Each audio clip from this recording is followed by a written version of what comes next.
Introducing Amy Gaffney. Amy is a colleague of mine. She's a speech and language pathologist, and she's going to give you some great ideas on how to build executive functioning skills into your home. Okay, well, good afternoon, everyone. Thank you for taking some time to listen to what we have to say and ask some questions, and we hope that this is going to be helpful for you as you have got your kiddos at home for maybe a little bit extra time right now through this summer. So I'm going to give you some ideas on activities that you can do in your house. But if you're like me, you've had moments like this person where you just have 1,000 things coming at you at one time. You've got things that you've got to remember. You've got materials that you've got to keep track of. You've got places to be. You're just pulled in all different directions, and you need someone or something to coordinate all of those things for you. You need a conductor to make sure that you are getting where you need to go. And in our brains, that is called our executive functioning system.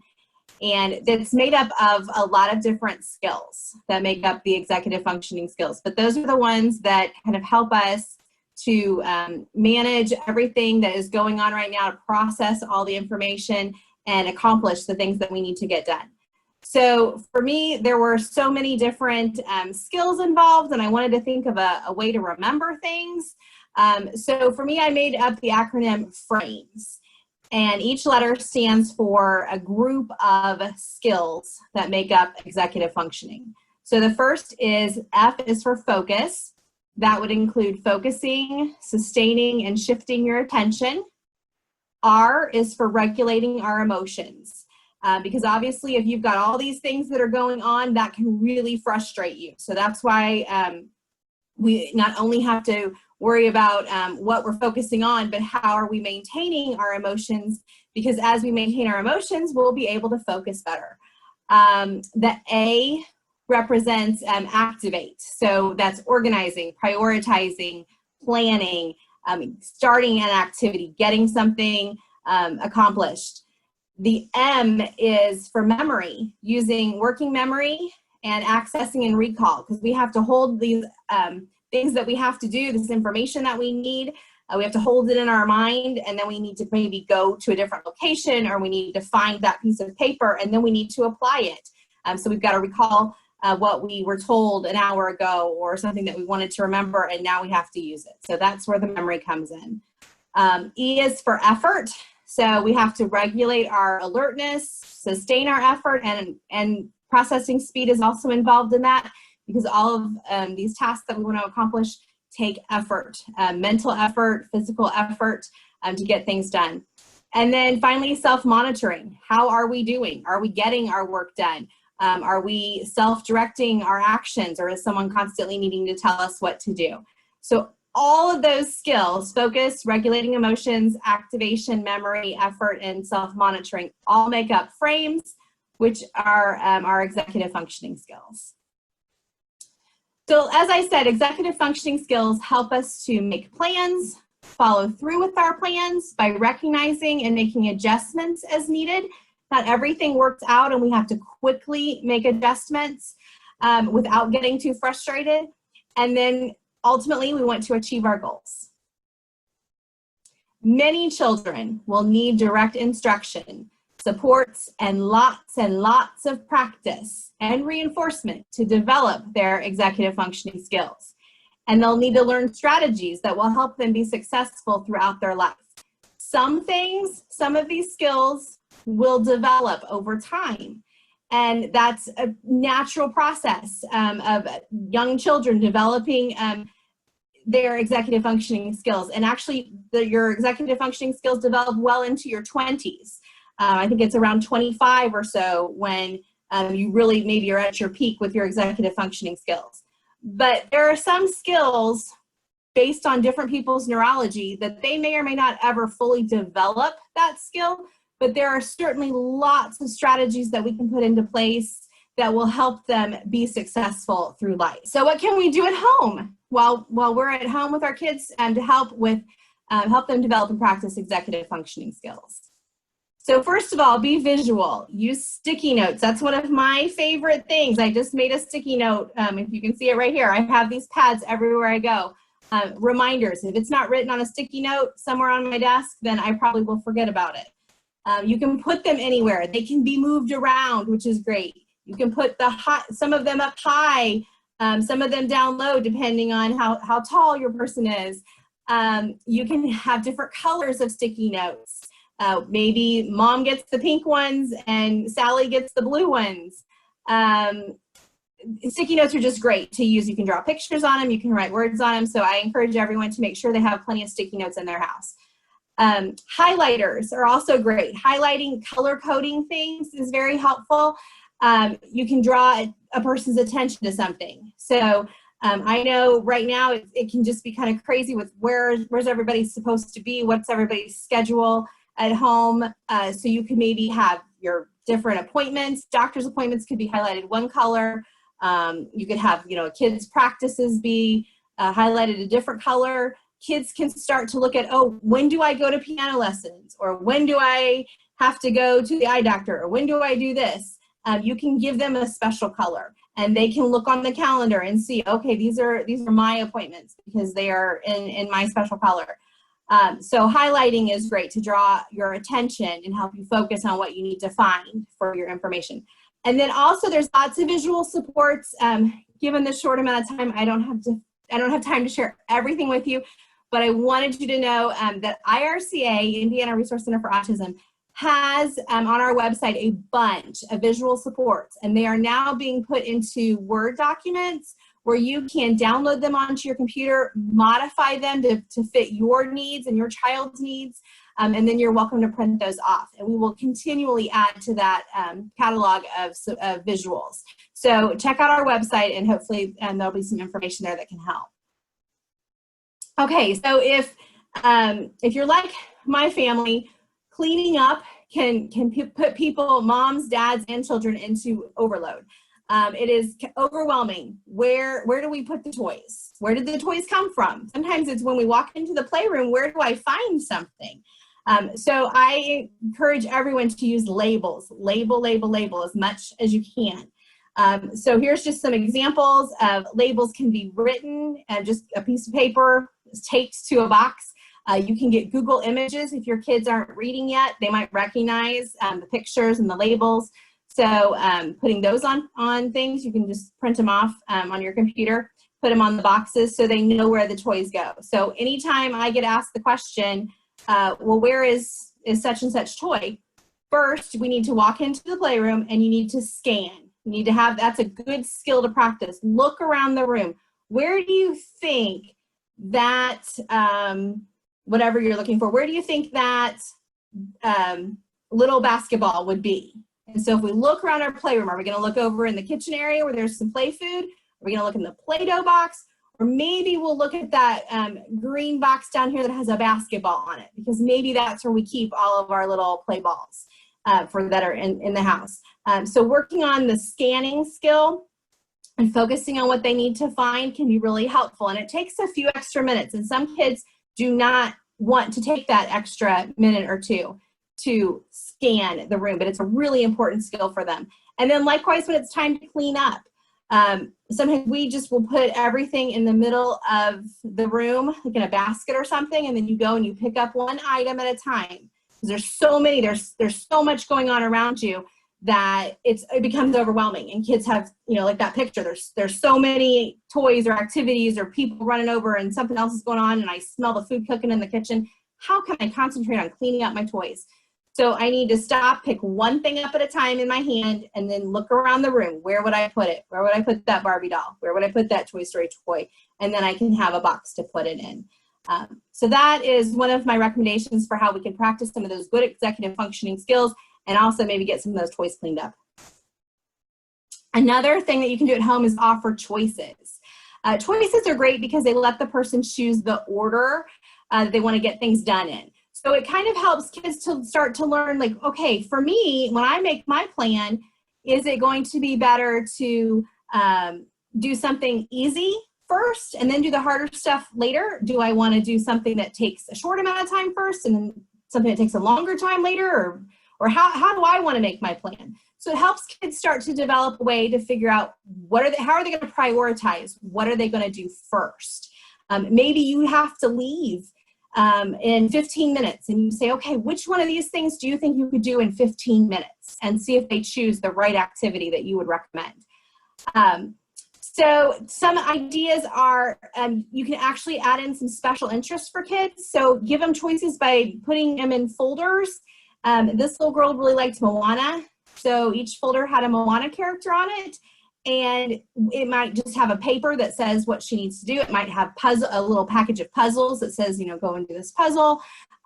So she could just choose which file folder she wanted and do that activity in it. For kids who were doing e-learning, the My Morning Work schedule, the choice board was on the refrigerator. And so there were 4 choices of activities that needed to be completed in the morning.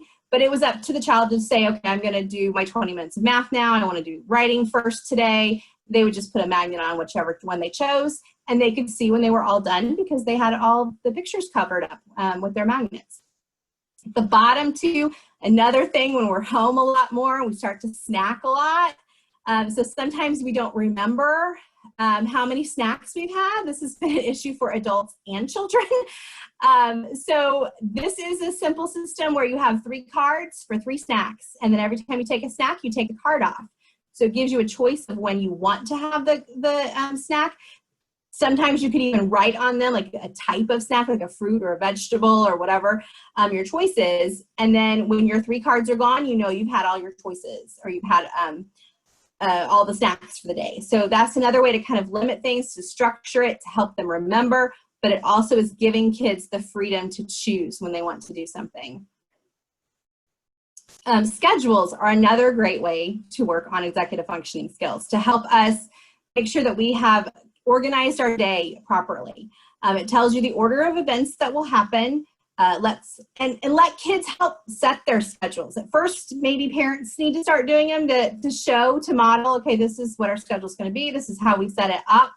But then as quickly as possible, I let the kids start helping. Okay, and what do you think we should do first? Or when do you think this should be done? Should it be done in the morning or should it be done in the afternoon? And start to see, does it make sense? Are kids choosing to brush their teeth right before they eat lunch, or are they brushing their teeth after lunch? So we can start helping them make some good decisions about when something should happen in their day. Also, you can use pictures, or in this case, the person would take off the picture and put it in the done box so that they can kind of follow that schedule and know where they're at in their day. Or for other kids, especially when you get to be for older adolescents, even adults, we just write it down on a piece of paper and cross it off as we go. So have kids, hey, you need to get these things done in the afternoon or in the evening. Let's write down your schedule. You can play, and then I want you to wash your hands, come in for dinner. And then iPad and shower, maybe it doesn't matter what order those are done in, but it might be kind of odd to take your shower and then go outside and play. So this is a great way to really take a few extra minutes in your day to just kind of help them work on some of those good executive functioning skills at home. And then ultimately, I call this the command center. It seems like every family chooses the refrigerator as the command center because we always walk by it so often. But this has got everything on it. We've got our schedule, we've got our snack cards, and we've got our morning work choice board. And then also at the top there, you can see where it says Sweet Success. That's a reinforcement schedule. So you can also be rewarding your kids by, you made some great choices today, or you got your work done, or hey, you remembered to set your schedule.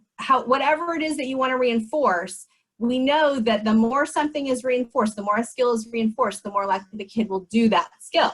So we want to really make sure that we're highlighting for the kids what we're very proud of and what they did well.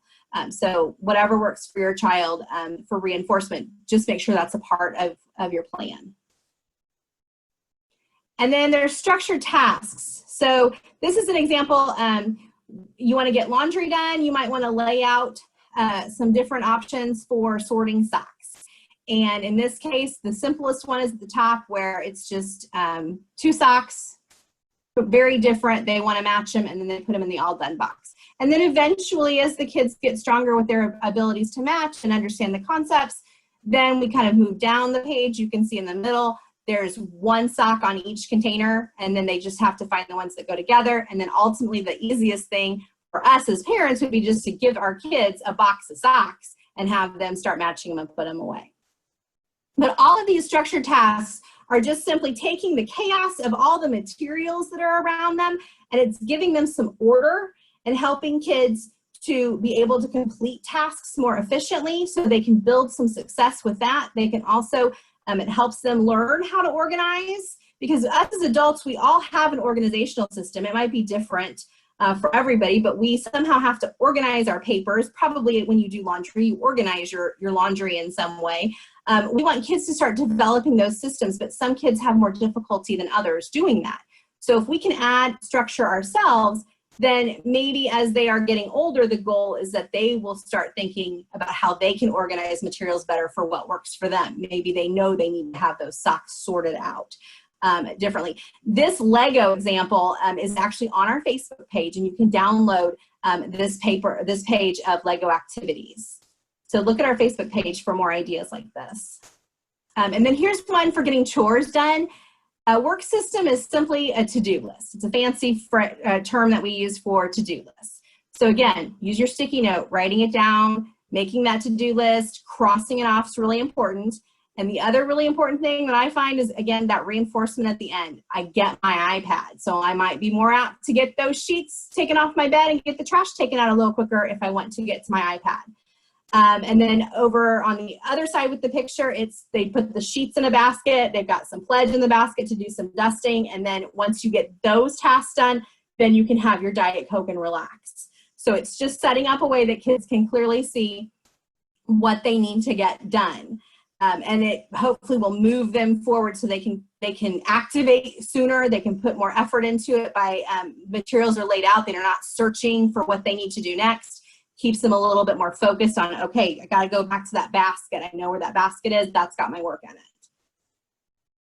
Time supports are another great thing that you can do at home. Whether you use clocks, visual timers, there's some examples of some countdowns. And a countdown isn't that 5, 4, 3, 2, 1 do not necessarily represent minutes. It's just a matter of, okay, you know, I take a number down, maybe at 10 minutes, I take the 5 off and then say, oh, you know, we're getting close to when we're going to have to leave. Then we take the 4 off and a couple minutes later, and it just kind of shows kids that we're getting closer to being done. And then sometimes, you know, obviously for older kids, the alarms are great. And I just worked with a young man who had a fabulous idea of setting alarms, and then he would write underneath it, he'd type in what that alarm was for. So he might have one alarm that says take your meds, then another alarm in the afternoon might say take out the trash. So he was using that system, and that worked well for him. Also playing beat the clock. Some kids, if you make it into a game, you know they're gonna love it. It might take them an hour to do a task, but boy, if all of a sudden you say, okay, who's gonna get done first? Is daddy gonna get the dishes done first, or, you know, are you gonna get your playroom cleaned up first? And then all of a sudden, boom, the kids are off and moving. There's something about that clock that's motivating them to get done. So you just have to find out what works for your kids. Being creative at home is a great way to encourage executive functioning skills, because you have to make your own items for play. This is an example of just a box that's just got a bunch of different craft ideas thrown into it. I mean, as far as pipe cleaners, craft sticks, papers, tape, glue, anything that you would need. And then you practice by developing a plan, initiating that plan, and evaluating the plan. And if it doesn't work, we have to adjust our idea and we have to try again. So if it's kind of hard to see, there's a little craft person made out of a craft stick sticking up in this box. And I have seen so many kids creating their own Forkies since Toy Story 4 came out. If you're a fan of Forky, see how many different ways your kids can create Forky characters or puppets or whatever they want to do. But sometimes, you know, that tape doesn't stick, or sometimes I want to make this out of a pipe cleaner, but I'm not sure how to do that. And we have to keep trying. So we're using all those skills of focus. We're emotionally regulating ourselves because we're not getting frustrated. We're going to stick with it. Activation, we're going to actually put our plan into action. We have to remember, what were we working on? What were we making? And then it takes effort to do this. And then finally, that self-monitoring piece, you know, how am I doing? Do I need to change something? And kind of let them go and see what they can create. Another thing to do at home is tell stories with your kids, encouraging them to tell their own stories. But even retelling a story that they know well is a great way to practice sequencing. You can help your kids outline a story. You can just write down a few of their ideas, and then if they have difficulty with the handwriting piece, maybe mom writes the story and then the kid can illustrate the story, draw pictures. And as they're telling their stories, ask those questions about, well, what happens next? Or how did that happen? Because does that make sense? Could that even be possible? And then what they have to remember, like, oh, I was thinking about this, but then I had my character do this. And that's a lot of storytelling and things, and working on, when we work on writing at school, these are great skills that they can practice at home, and then hopefully you'll see that transfer over into their writing at school. And then everybody loves to play games, but we need to bring back more of the board games. No more video games for a while. Although there are some great video games out there, don't get me wrong, I'm not anti-video games. But I do love a good card game or a board game. And there are so many that teach some really good executive functioning skills. So if you trying to say, hey, we have a set time in our day or in our week that we're going to play a couple of these games, each person in the family can make a choice or something. But these are some that particularly work on executive functioning skills. So like the concentration, Jenga, sorry, memory games are a great way to include a special interest. Battleship, Simon Says, any of these are great. You can play I Spy in the car. You can play that anywhere that you go. So that's just a list of some fun games. The Blue Plate Scramble game is actually a card game where they have to remember, they have like strange food combinations. So you have to remember those combinations and then try to find the cards to make that plate again or recreate it.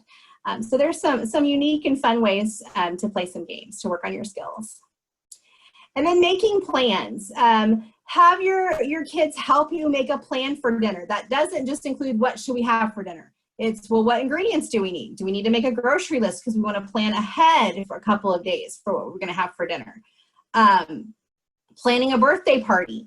What's all involved in that, or planning an afternoon activity. These things just don't happen, but I think sometimes we need to really take the time to talk our plans out loud to our kids and help them learn how to break down all the different steps that need to be done. And writing it down is also great, because then they can go back to it and see it, maybe put it on your refrigerator and post it and say, okay, whose job is it to get this? Whose job is it to do that part?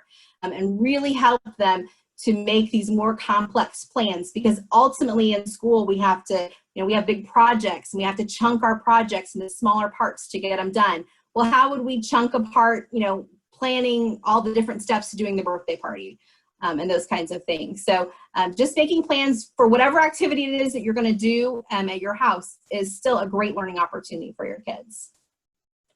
Going on a scavenger hunt is a good one around the house. You can just get some brown paper bags, put in, a letter, some kind of adjective or something, and they have to start looking around the house. Again, they have to start scanning, kind of really working on that attention, the task. They've got to remember, if they've got a couple of bags, well, which one goes in which bag, or what is it that I'm looking for?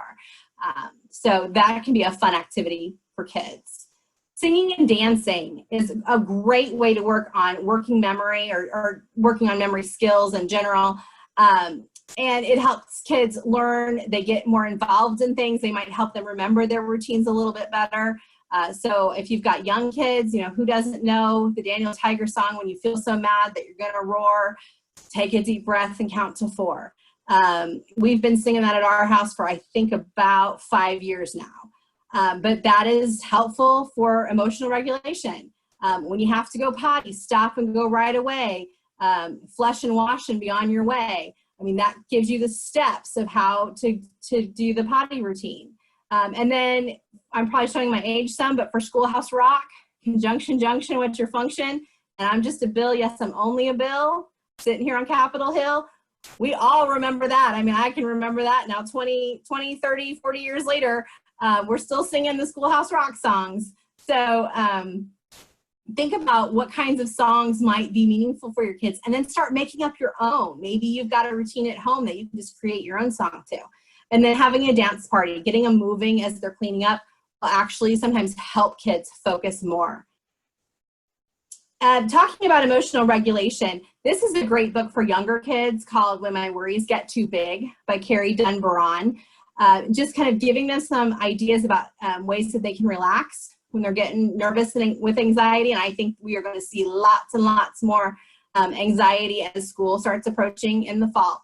So this is a one that I definitely would recommend. And Carrie Dunn-Baron created something called the 5-point scale. If you're not familiar with it, there's lots of information on the internet. And we have some examples of 5-point scales that you can use on our website. But this one goes along with when my worries get too big, also thinking about, well, is this a big deal? Does this require a little bit of a reaction or a huge reaction? Because we see that kids sometimes completely overreact because they can't regulate their emotions. They have one emotion, or really two emotions. They have low and they have high. And so we need to give them a dimmer switch so that they can try to get the right reaction for the right situation. And so this is a great one to practice. You could have this up on your refrigerator, and when something happens, or when actually something, the best time to talk about emotions is when the kids are really calm, and you could say, you know, what if, play the what if game. What if this happened? How would we feel? How would we react? What if this happened? And then when it does happen, just go over and maybe point to that. You know, oh, I think this is just a little deal. I think we're going to be okay. It's okay. But the 5-point scale can be really helpful for a lot of different situations. And then creating a calming space in your home. Best thing, honestly, this is a picture from our home. Best thing my husband ever brought back from Sam's Club was this teepee, because our daughter goes into the teepee when she just needs some time to get away from everybody, but also it's very nice because it's portable. So if we have other people are in the living room, we can move it to any room in the house, but she can go in there, grab a pillow, grab a blanket, grab her iPad if she needs it. She takes naps in there if she just needs some time to get away from everybody and calm down. And so making sure you have a space like that for your kids. I'm not a big fan of, I mean, if going to their bedroom or someplace is helpful to them, then I want it to be whatever it's helpful for, or for them. But at the same time, I don't want it to be like punitive, like you have to go to your bedroom because you're in trouble. You're not in trouble. It's your choice to go to that calming space. But you're showing them that you're really proud of them for taking some time out to calm down and to regulate themselves. So having spaces like that in your house can be really helpful. And then teaching them a calming routine. So going along with maybe that song from Daniel Tiger, also breathe through your nose, out through the mouth. Maybe you just have these pictures, and these pictures I believe are on our website. If you can't find them, email me and I will definitely send them to you. But just teaching kids how to kind of go through that routine of taking a couple of calming breaths. There's another calm down routine that relax your body. And then using stress balls. Some kids like squeeze them, but they just really don't know what to do with them. But if we kind of have that motion of we squeeze it and then we put it in a box, so you can see on the shelf at the bottom picture where it says number 2, squeeze the ball and put it in the jar. That's actually like a coffee, Folgers coffee can. But they can squeeze something, put it in the can, squeeze it, put it in the can. It gives them that routine. It gives them that action that can kind of help them start to regulate and calm their bodies down. And then one other thing that I really think every household needs to have a supply of are paint chips. And they are obviously at the best price because they are free. And who doesn't want to repaint their house every so often? So we should all have some paint chips available to us. But one nice thing about paint chips is they are, with the color gradation, I think if I'm using that word correctly, you can show a lot of concepts. So for emotional vocabulary, I'm fine versus that's amazing. Those require 2 different kinds of reactions. So I can write those down for my kiddos, and we could pick an emotion of the week or something and say, well, what other words do you think we could use? Writing out steps. If you want to have a recipe, put it on the paint chip, and that way every step is a different color, and it really visually shows the kids that they have to move through each step in a sequential order. Also, if you want to give them a quick schedule for in the car, because we can't remember. I mean, how many times do the kids ask over and over, where are we going? When are we going home? What are we going to do next? It's a lot for them to hold on, because now they're looking out the windows and they're seeing all these places, and they say, oh, look, there's Meijer. Oh, I want to go get a toy here at Meijer. Or, oh, I passed this. Can we go here for lunch? And they get all these ideas in their head, and they need to be refocused on where are we going. So we're going to go to the bank. We're going to go to CVS. Then if you're really good, we'll go to Dairy Queen, and then we'll go home. So you can write that on a paint chip and just have it in your car ready for your kids. And then finally, for older kids, older adolescents and adults, direct teaching of executive functioning skills can be effective. Not quite as effective with the younger kids. It's not, but definitely I have worked with high schoolers and adults, and we can sit down and we can really have a good conversation and start learning directly about our executive functioning skills. And these are some books, Smart and Scattered Teens, and then Flip the Switch are really good books that I have used. I would highly recommend. And then Pathway to Success is a website. It's a blog, and they do sell things, or they sell materials that you can get, resources and things. But they have some really good ideas as well there. So I would encourage you, if you have some older kiddos, those would be some good resources. And then finally, we are trying to expand our social media presence so that we can give you these resources and these ideas. And so if you're like me, once the evening is winding down, you know, you get on your Facebook or you get on your phone and you're kind of going through you're checking all of your social media. We've got our website, but we also are on Facebook. We're on Pinterest. We have all of these ideas on Pinterest. We are on Twitter, and we will soon be on Instagram. So hopefully there will be lots of ways for you to get some ideas from us and to contact us if you need anything. So again, we are here for you. Dr. Kathy Pratt is, she was not able to join us today. She's the director of Indiana Resource Center for Autism, and she is happy to get an email from you, and then she will direct it to whoever would be the most appropriate person to respond. Also, my email is at the beginning of this presentation, and you're more than welcome to email me about anything that you've heard today or any other questions that you have that I can help you with for your child who's dealing with executive functioning needs.